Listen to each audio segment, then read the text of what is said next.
I'd much rather we dominate one or two channels than be average at the 5 at the same time. So those are the type of decisions you make depending on the stage you're at.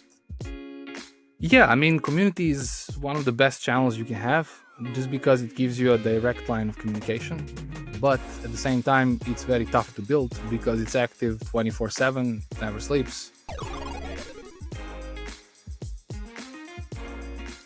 Hello, everyone, and welcome to the Marketing One-on-One podcast. In this episode, we sit down with Vuk, the CMO of HeyReach. With a strong background in B2B marketing, Vuk previously played a key role in the growth of Lemlist, a cold email outreach platform, where he helped build one of the most engaged communities within the industry and developed content strategies that drove exponential organic growth. Now, besides his own company, Vuk is the CMO of HeyReach, a LinkedIn automation tool designed to enhance and scale outbound outreach efforts for agencies, sales teams, and growth professionals. Vuk is passionate about content marketing, demand generation, and community-led growth. And today we'll dive deep into the strategies and insights that make inbound marketing such a powerful engine for scaling a startup. Vuk, welcome to the podcast. Thank you for the invite, and I'm very happy to be here. And thanks for the kind introduction. Thank you as well. And I know that I have already made like a brief introduction, but could you please share a little bit about your background and your experience in marketing so far? Yeah, so I think like you've done a very good job. Like I can't top it, but I can say that I've been a marketer for over a decade.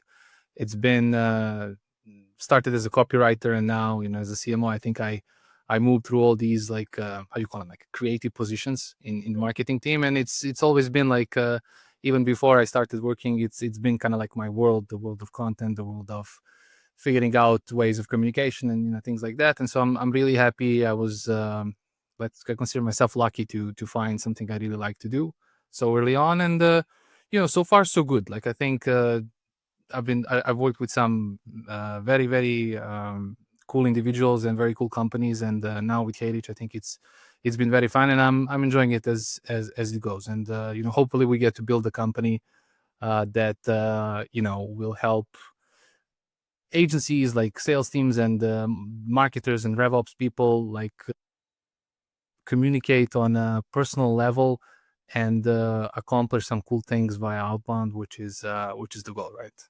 Yeah, man, hopefully become the next unicorn. Who knows? We'll see, like step by step, brick by brick, but not a bad goal to aspire. That's right. And since our main topic today is inbound marketing, and you are obviously the expert, I'd like to start by asking you to walk me through the steps that a startup should undertake in order to create a solid inbound system. Got it.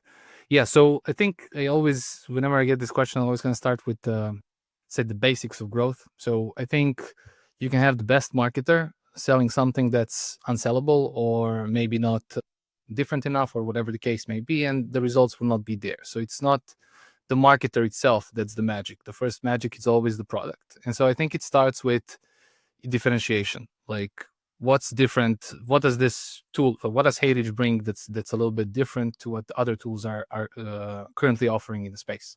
And my kind of logic there was always, you don't have to have something revolutionary, and you don't want to be a copycat. You want to maintain the core principles, but change 1, 2, 3 things that are currently not optimized enough, not simple enough, or whatever the case may be. And so this is the first thing you need to have. So for example, for HeyReach, it's the way we kind of multi-rotate accounts to be able to scale it, the way our unified inbox works, our pricing models. These are like all very, very unique concepts that kind of HeyReach brought to the market, which gives you the base on which you can grow. And then once you have that, I think the next thing you got to do is understand your ICP really, really well, particularly their pain points. And, as a marketer yourself, you know that sometimes you have those ICPs like demographics and all these details that doesn't really give you like an action point. And so I think the more you understand the pain point and the more you're able to walk in somebody's shoes, the more prepared you'll be to create content that resonates with the audience, to create content that is built on the language they kind of use and kind of explain them these. And so you also mentioned Lamlist back in the day, like to give you an example.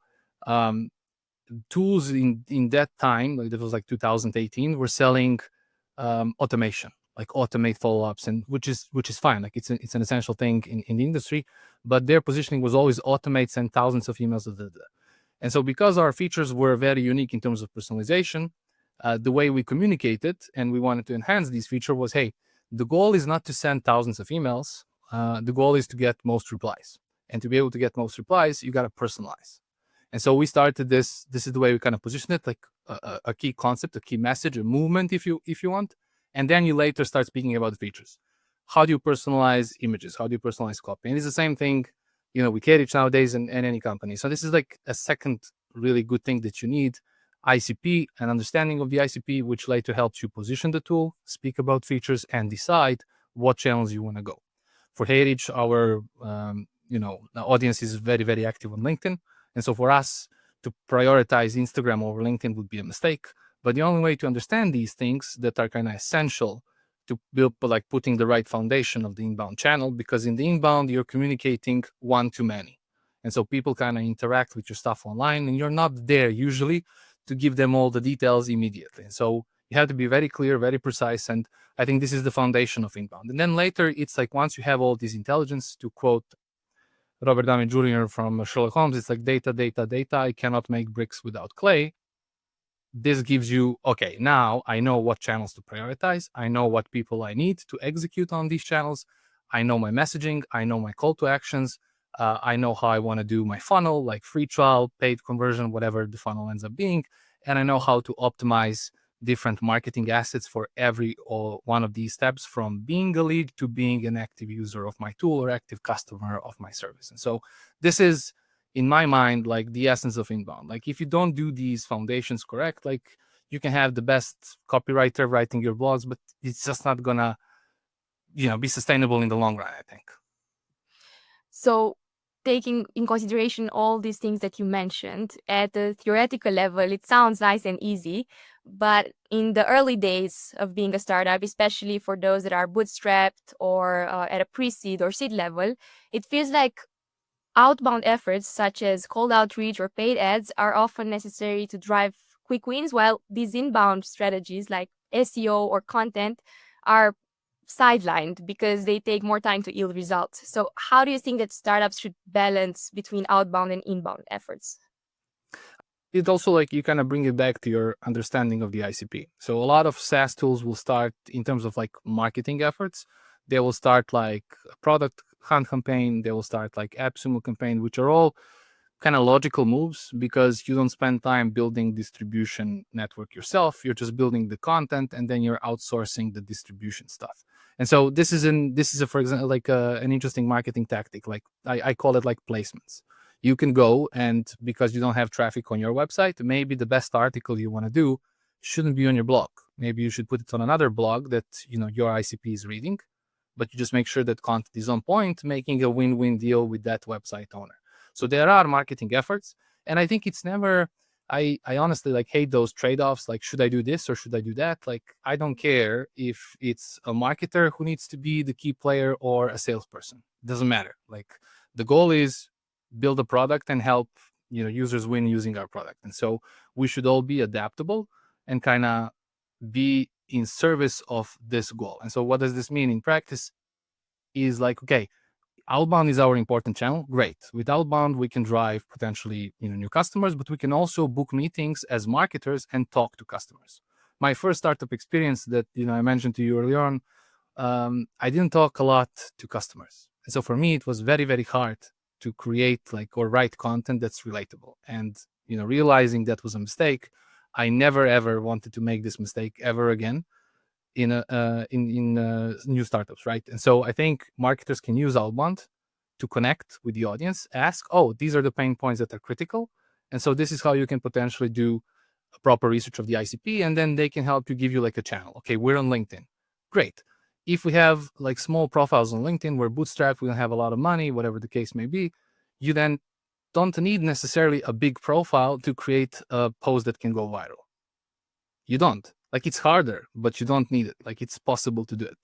And so I think, you break the game and you say, okay, what if I, for the next 3 months, send 20 connection requests to, relevant people, every single day, without mistake. If I do 3 posts a week, and what is it, like 12 posts a month, 36 posts a quarter, and you gotta just make 2-3 of them go a little bit viral to get some traction. So I think it's always like using those things we mentioned earlier on, the ICP, product differentiation, and all those things to kind of decide what are the channels that we wanna mix. And just because you're bootstrapped, it doesn't mean that you can't do stuff that kind of brings dividends. And with marketing, it's only key to balance between short-term and long-term impact. If, for example, content and SEO is something that we want to do, yes, it's long-term. But there's always like a short-term tactic, like money keywords, purchase intent keywords, bottom of the funnel stuff that you can do that can generate traffic a little quicker. You won't have insane results, but it will get you some traction. So there's always a way to balance long-term, short-term impact and kind of do it this way. So this is the way I approach the game. And even though there is obviously a solution to this problem, do you think that trying to strive this balance is one of the traps in which founders fall into? Because one of my follow-up questions would be, which are some of the pitfalls in which startups end up falling into while trying to implement an inbound strategy? Early on, it's usually you want to do too much and kind of overestimating how much time it will take to execute on something. So that's mistake number one. I still make this mistake sometimes, but you adapt, and the quicker you adapt, the better, right? The second potential pitfall could be if you put the wrong KPI on the wrong person or on the wrong channel. So if somebody tells me, hey, I want to get 100 leads from day one on LinkedIn, just to give like a dumb example, it can happen, but it's 0.0001% chance, because you have to go through some of the mistakes, and you got to motivate people to learn from those mistakes and let them go through them. Like you can't, like 75 at best percentage of my decisions were all terrible decisions. It's the 20% that worked.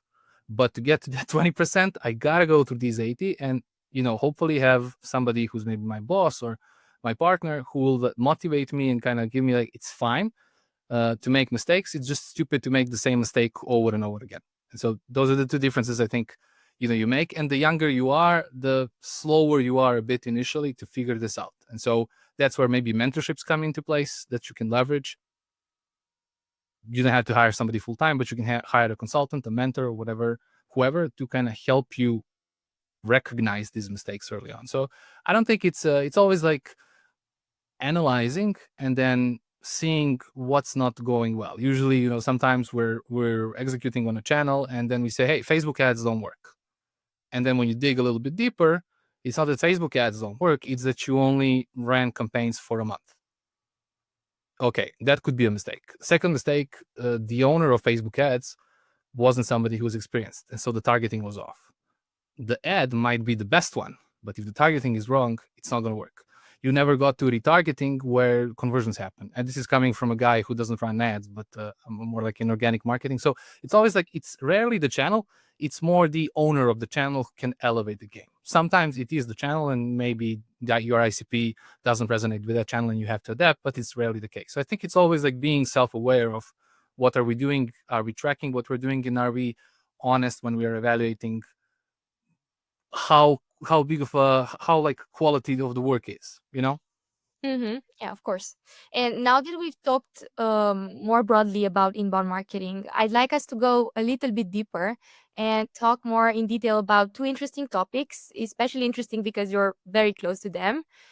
This would be community-led growth and brand building. I know that at Lemlist, you guys build a strong community early on, and it seems like HeyReach is on the track of doing the same. So do you have any tips on how companies can leverage community building as part of their inbound strategy? Yeah, I mean, community is one of the best channels you can have, just because it gives you a direct line of communication. But at the same time, it's very tough to build because it's active 24/7, never sleeps, etc., etc. So I think like you have to decide on what you want to get out of this community. Like, do you want it to be like a big community open to everybody, or you want it to be like closed only for paid users and do it like this? Like, both can work and both are very interesting. To give you mentioned like Lamless community was being built even before I joined. And as I was the first employee, I joined very early, but they started building this from day one. And the goal was, we want to communicate with our users about our tool, like shape the tool, remove the bugs, everything early on. And when I joined, that was still the case. And then later, we decided, okay, now we can start educating people on how to win with cold emails. And so, what type of content can we do? How can we do it? And so, you have to have like a clear plan of what you want that like community to become. And maybe when you start, you have to realize there's a bunch of communities out there. Like in the outer space, the amount of communities, it's insane. And so I what's mean, the different? amount of tools is also insane. So Exactly. I mean, it's not only the outer space, it's like it's everything. And so what does this community bring to the table? It doesn't have to be anything revolutionary. It just has to be valuable, to the audience. And sometimes it's the content, sometimes it's the access to some of the cool things, sometimes it's the incentives, sometimes it's feeling of users that they're building the tool together with you, and the way you kind of communicate with them, the fact that they are the first to know some stuff before you start promoting them in public. And so there are different things that you can do, but you have to understand, like, okay, we know how we will win with having like an active community, but how will the community members win, and how we'll do this consistently? Because early on it's maybe easier just because you're starting, but after a few months it becomes even more challenging. How do you maintain the quality, the activity level of the community with our members after a year? For me, that was a tougher challenge than early on. It wasn't. It was, if the user acquisition is there, the community, growth kind of followed. But after we, did all the content that we could possibly do, what's the next step? And so I think, the community, tactically speaking, you just have to have an angle that's a little bit different, and then you have to have a plan in motion how you're going to bring value consistently. And it's never going to be ideal, but you kind of make it 1% better every single time you do it. And so those are the things that in my mind, like, before you speak specific tactics, how do we like bring people, or how do we whatever, like how our webinars will be or events, these are the things you have to understand, like, and communicate them very, very clearly to the members. and you mentioned that you need to think of from like a perspective that how will the community win from this, and you mentioned content. Can you go even deeper and give us some examples of content that you guys use to motivate the community? Yeah, so early on, because when community was, I think, like below 1,000 or 2,000 members, when it was only Guillaume and me on the business side, it was we didn't have a lot of time, obviously, because everybody was doing everything, marketing, outreach, customer support, like you name it. Like we were we were doing literally everything. So the time that we had was, hey, after making a few mistakes again, like the two things that we did very well, in my opinion, was one was content, which where we focused our content efforts only on cold email templates, nothing else, no guides, no nothing, just templates, but with some cool additions that nobody had, like results, transparent look at the templates, like no secrets really. We show you everything, both good and bad things, and community was a distribution channel of that. Then later, users kind of enjoyed it and start sharing their campaigns, which kind of give birth to this Slam Lister of the Week moment, where we were sharing successful stories of our users. So that was one of the first content initiatives in the community. The other one was simple stuff. I was doing like easy Loom videos, like tip of the week, and so not everybody knew every single feature in the in Lamlist. And so every week I would record a video and try to give like a cool educational tip, like how can you leverage feature X, how can you integrate this, how can you do this, and give like practical use cases that are adjusted for our ICP. And so those were some of the two early on efforts. But later we started doing webinars. We had a bunch of experts from different companies kind of join, and our audience could have like a Q&A with them. We had like all kinds of events. I think the company nowadays even does like events live, so that can also be one of the things. And so those were our content efforts in most cases, plus conversations, product launches, user feedback, maybe some tough user feedback that you get from time to time. Like those are all conversations that you also have as content. And then partner program for agencies and guys like that. Like whenever you share, like if you are running an agency and we highlight you as a Lamb Lister of the Week, you get leads from that. You get further authority. So it was like unlocking more win-win scenarios for both members. But that's the kind of evolution of the content in the community. If I go back. I think that especially the first one that you mentioned is really interesting because basically Lemlist was the engine and the templates that you guys gave them were the fuel so that they use these two together and be Yeah, successful. exactly. And if you think about it, like it works from user acquisition perspective because there's a free trial, low friction CTA. Community was open to everybody. You didn't have to be like a user of HeyReach to be in the community. And then on the flip side, it's also great for retention because if somebody is struggling to get ROI from outreach or get replies or whatever the goal is, they were getting templates all the time as inspiration that they can then adapt. And so it kind of ticked all the boxes and also created this later viral loop where users were sharing their campaigns. And it's the same thing with HeyReach. We have these outbound outliers that's like packed with different GTM motions, outbound, inbound led. And even early on where we didn't maybe have that big of a distribution network, now it's getting bigger and bigger and people really dig those. Every time we share something, those are the clicks that work best. Users kind of like it. We created the momentum to share it together. People are sharing this on their LinkedIn profiles. And so you get these organic ambassadors that are the best. And that's one of the, key reasons why word of mouth is our strongest channel at HeyReach at the moment. Mm-hmm. And as a follow-up question to this, what's your take on AI generated content? Because back in the day at Lemlist, you did not have ChatGPT or anything like that. But how can companies now use AI without sacrificing quality when it comes to content? Yeah, I'm somewhere in between a conservative and like a liberal whenever somebody asks me this question. But I don't think AI can write content middle of the funnel and bottom of the funnel content. Like maybe in the future, like I don't know, but I feel the one thing that AI can never replicate are your unique stories and your unique experience. And this is the heart of the content if I'm involved. Like I don't want to do, I don't know, like an overview of LinkedIn outbound campaign that doesn't have results, my jokes or something. Just I never want to do it. But I use AI whenever I'm creating this content as a sparring partner to kind of help me. Okay, this is maybe too long, make it shorter.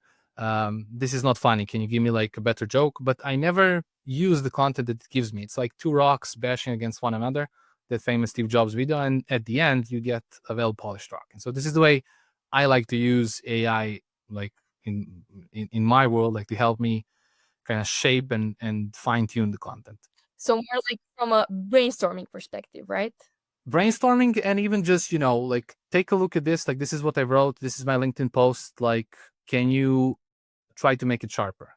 And then AI will give me, I use Notion AI assistant, it will give me some of the solutions, and then I can be like, okay, now I like this, but I'm gonna fine tune it additionally, me personally, and then together we kind of create the best content. I'm curious to see, I haven't executed this myself, maybe top of the funnel stuff, because I had like working as an prior to joining HeyReach, I ran my agency, and so I had like one client that has created phenomenal top of the funnel content stuff that was driving crazy traffic and good traffic, like quality traffic, and leading to leads. So I think it's possible to do it. It just depends on what type of content and what's the strategy with it. And they did this like with top of the funnel, and it got them, I don't know, like in a year over 1 million of clicks. And so Wow.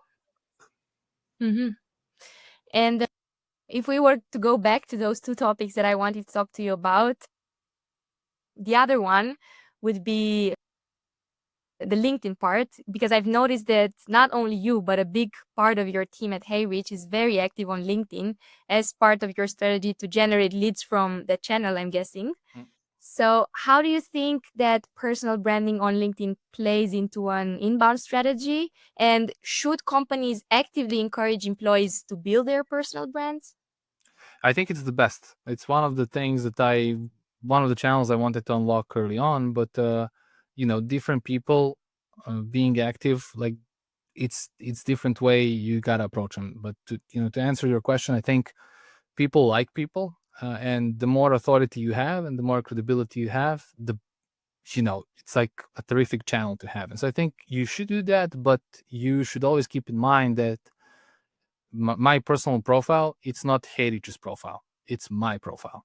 And so yes, I will do some outbound stuff because it's also my field, and I will do some promotions with HeyReach, but primarily the content that I want to do, it's going to be like Vuk documentary. And so I think you have to take this into consideration.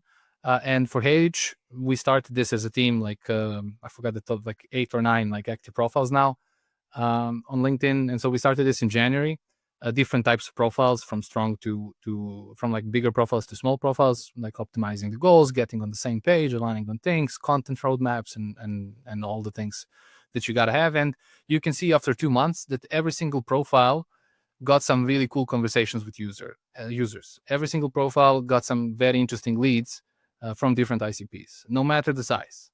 And so I think it's a terrific channel, but you just gotta approach it in the right way. But when you say every single member, do you mean that only like C-level was involved into this It's a branding thing, or everyone in the team? it's a mix. Like, it's not like a must. If you don't want to do it, don't do it. Like, I'm not gonna push you, but I can tell you that LinkedIn changed my life. Like, my profile Mhm. is not big, like, by any means. I'm no influencer by any means. And even when I had less than 500 connections, it was still getting me valuable things. And so you understand what the person's motivation is, and then you kind of discuss, like, okay, how can we adapt the strategy so it ticks your goals, plus it brings HeyReach also some value as well. But in our team, there are C-level people, and there are people who are just members of the team. So there's no difference, honestly, uh, Mhm. about the title. Yeah, to be honest, I've noticed the same. It's a mix between like what you gain professionally versus what you gain personally with this. Yeah, yeah. So LinkedIn is, I mean, every social media, depending on your industry and where you want to go, I think it's a phenomenal thing. I still have those idealistic moments. Like, if you do it right, you don't try to cheat the system.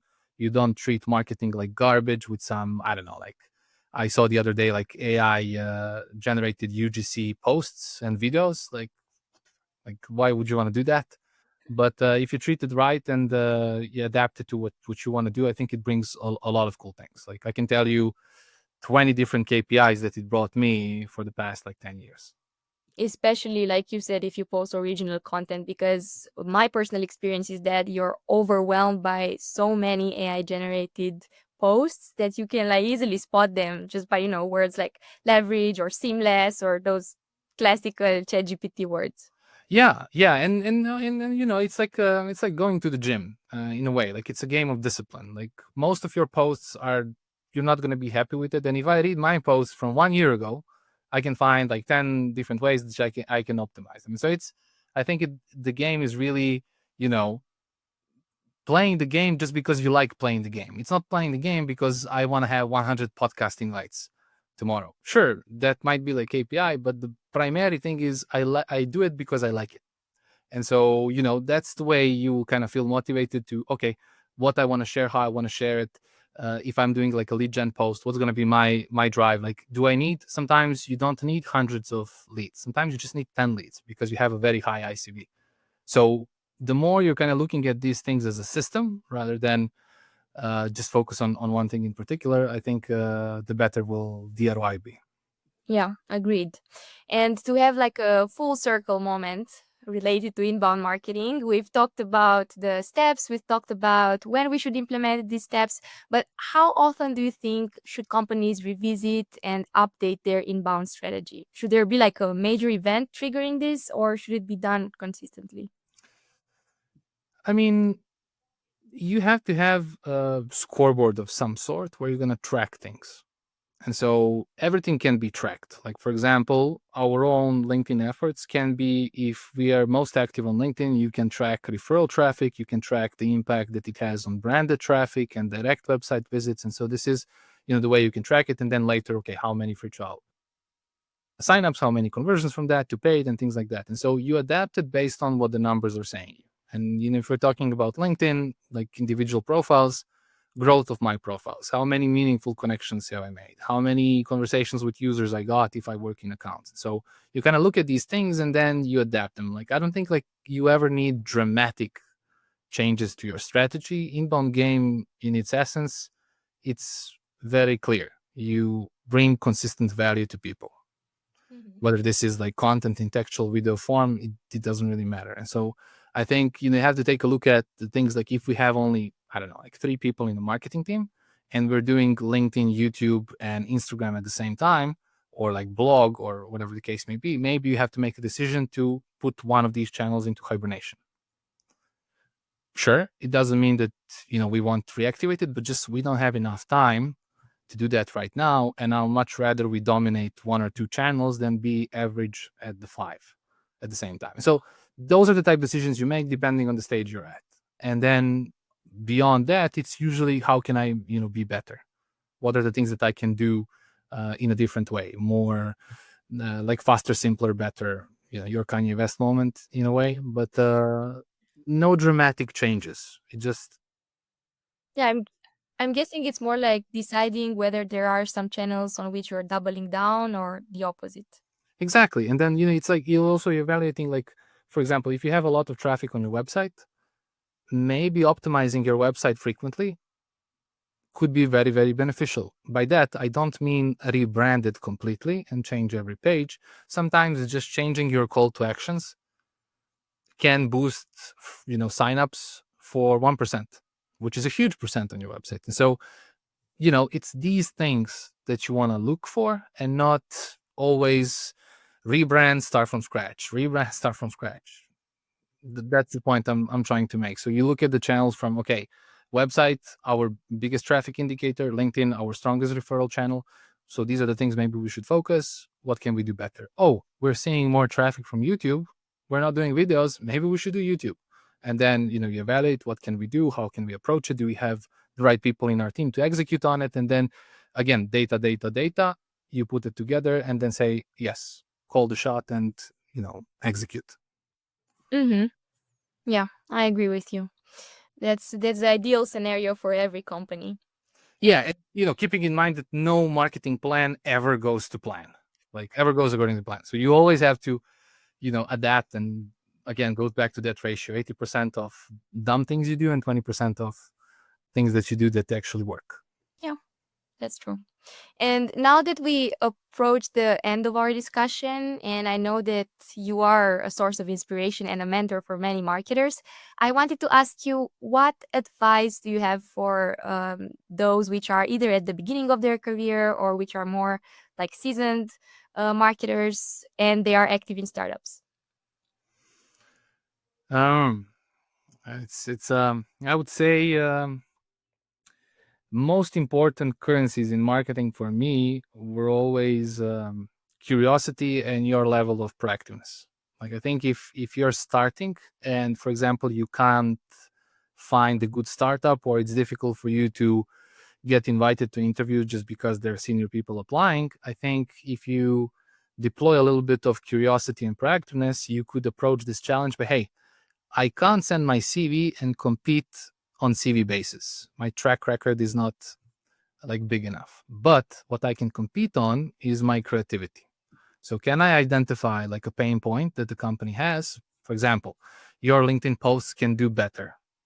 Here's how I would approach it. Can I hop on a call with somebody, which is a networking call? For example, I want to work in your team, and I can be like, hey, Maria, I would like to like exchange more stories. I'm a young marketer, breaking through, and I would ask you some questions, but I would have one trick question, which is, what's your current challenge? Like, what's the pain point right now at VideoEyes? And you might share something, and then I might send you like a Loom video. Hey, I thought about your challenge, and here's how I would approach it. And so this is how you can do it as like a younger person in a space. And in one concrete example, if you're a senior, I think you don't need advice. Like you're good as you are, but just using that curiosity and proactiveness in terms of how can I be faster, how can our deadlines be met better than they currently are, and figuring out these things. But seniors are, I feel, already good as they are. And regarding your first example, have you put in practice this example that you gave? Yeah, it's how I got the job at Lemlist.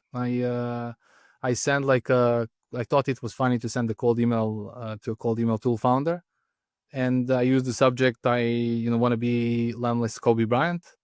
And my copy, because Kobe is famous for his work ethic, I'm by no means saying that I have the Mamba mentality, but I was aspiring to do something like that. And Guillaume also followed basketball, so it was the language we both spoke. And I told him, hey, you guys, like, I could potentially help. I know you're 3 people and you're the only business guy in the team. Mhm. This channel is very interesting. I can help you do it, and I'll start for free. I had like a full-time job, a good salary back then, so I wasn't really a rookie, but I did this like a couple of times. Like it in 90% of cases, it won't work, but you only need one yes that changes everything. And so for me, Guillaume responded in less than a couple of hours, and so we met in a day or two. We talked about things, and this was before Guillaume was Guillaume and before Lemlist was Lemlist. But and we kind of connected, and we hired people who did the same thing when they're applying to Lemlist. I talked to the same people who are now sending me messages about HeyReach, and so you just have to have a cool angle. And I had like an interesting like LinkedIn post 1 month ago, which is create your own job description. And so this gives you now ability to show, if you say like I'm really passionate about marketing and I'm really creative, it's great, but those are words. Now you can show it in Yeah. practice. So you don't have to have everything perfected, but you just have to have that one thing that kind of captures people's attention. And I got like an email from a guy, a LinkedIn message from a guy the other day who wanted to do some content for us, but it was very, very creative. And because it's very, very creative, I'm gonna try to give him like a test content to write or something, just because the message was on point. And so this is the way I feel, you deploy curiosity and proactiveness. And as a senior with the proactiveness level, it's, whenever you, like, if I go on a one-on-one call with my CEO doesn't expect him like to ask me what's the churn, what's happening with churn, it's hard these days, or like why it's user acquisition numbers, why they're going down. Like in terms of proactiveness as a senior, I should be the one kind of leading that conversation. So hey, numbers are down, but don't worry, I'm already deploying some stuff. Or I tried everything, I can't figure it out. I need your help, and I need you to bring me a mentor. So this is the level of proactiveness as a senior you want to have if you want people to trust you. Because sometimes it's like, my boss is micromanaging me. Okay, but what are you doing that's causing that micromanagement? And so you start from self-awareness perspective. Your boss might be an ass. That can happen. Like we all had them. But I also probably micromanage some people in the past. And so I think it's always like evaluating what can I do to motivate this person to maybe let micromanage me less. And if you start with that mindset, that proactive mindset, you're going to be better off. Maybe with that boss, maybe with another boss, but you will get the ROI at some point. I guarantee it. Interesting. So like a moment of self-reflection to begin with. Yeah, but honest self-reflection, like Mhm. not like I should get double salary. First, like let's speak about like what can I get you for this type of like double salary, and then let's talk about paying me that amount. So it's always, I mean, it's my way. I don't say it's like the right way. It's the way I kind of Mhm. think about it. Yeah. And as a follow-up question, can you recommend any resources or people who inspired you along your marketing career? We'll link them all in the video description and in the newsletter as well. Yeah, so it's like a long list, but one of the guys I followed forever, and I even like wanted to, like, when we started like a podcast, I brought him as one of the guests. It's Tim Soulo, so the CMO of Ahrefs for me has always been like a terrific guy. I like Rand Fishkin a lot. Even more the Rand Fishkin Spark Toto version than the Moz version, even though the Moz version was very, very cool. You have guys from Beehive. I think Tyler is, their founder, and everybody in the team. I've been in touch with a few of them, and they're all very, very cool. Like their content is cool, and they're cool as well. So you have guys like Growth.Design. If you're into UX and retention, upselling, product marketing stuff, they do some terrific case studies. You have a bunch of cool GTM engineers nowadays, like Tim Jakobson, Macklin, bunch of cool guys that share some insane stuff. So I think if you keep your LinkedIn feed very, very optimized, even just LinkedIn, no other channel, like it can give you like a lot alone. Like if you add additional, but those are some of the things. For me, I like Dina Town, so the famous LinkedIn influencer from Croatia. She's inspiring on so many levels, particularly with her LinkedIn authority building posts, like lead gen posts. She's doing some crazy stuff. You have Sara as well, Lattanzio, I think, if I didn't butcher her surname, but she's also terrific, and we know each other, and she's doing some amazing stuff with content. So those are some of the people I look up to, and borrow some of their moves and kind of adapt them for my stuff. Awesome. Thank you. It was a really interesting discussion. I really enjoyed it. And thank you so much for being a guest on the Marketing 101 podcast. Thank you for the invite, and thanks for everybody for listening me ramble for an hour. It was a pleasure.